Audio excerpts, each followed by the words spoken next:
Hey everybody, it's Father Casey, the pastor of the Epiphany of Our Lord Church, and I welcome you once again to our YouTube channel, The Fourth Magi. You know, I walk on water. You didn't know that, but I walk on water every day.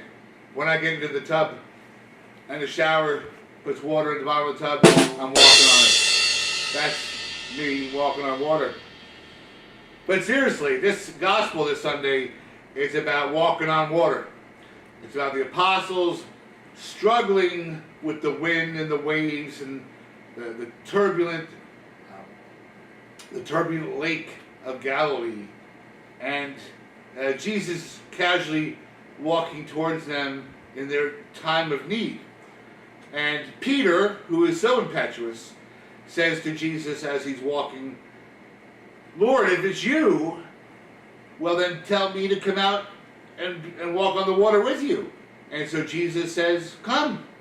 And Peter gets out of the boat, and he goes on the water, and he's walking on the water, and he gets to Jesus, and then Peter realizes that what he's doing is impossible.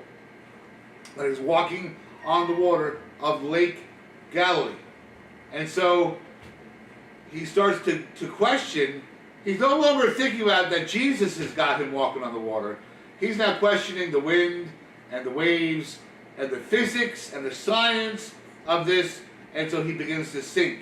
And of course, as he begins to sink, he panics and says, "Help me, Lord!"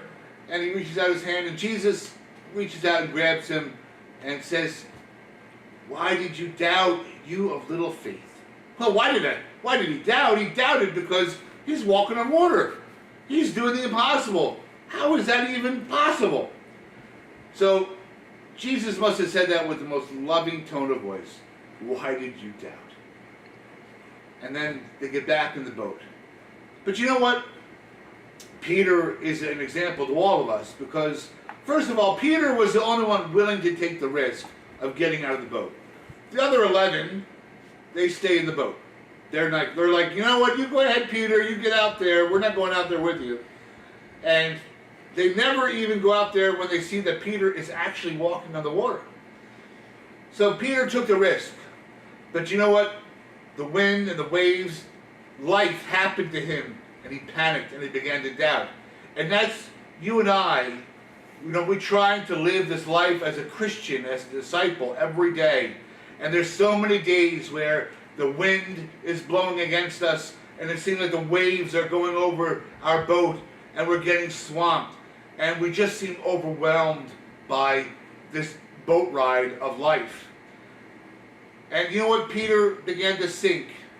But when he began to sink, he reached out for Jesus. It was Jesus who was going to be his life preserver, if you will. And so if you and I are going through something right now, maybe an employment situation, maybe a marital situation, a relationship issue, something happening in our family, a health issue, whatever it might be, where we're feeling the wind and the waves and we're feeling overwhelmed, let's do what Peter did this week.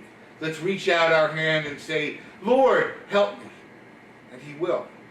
But we have to have the courage to ask. And that's called prayer.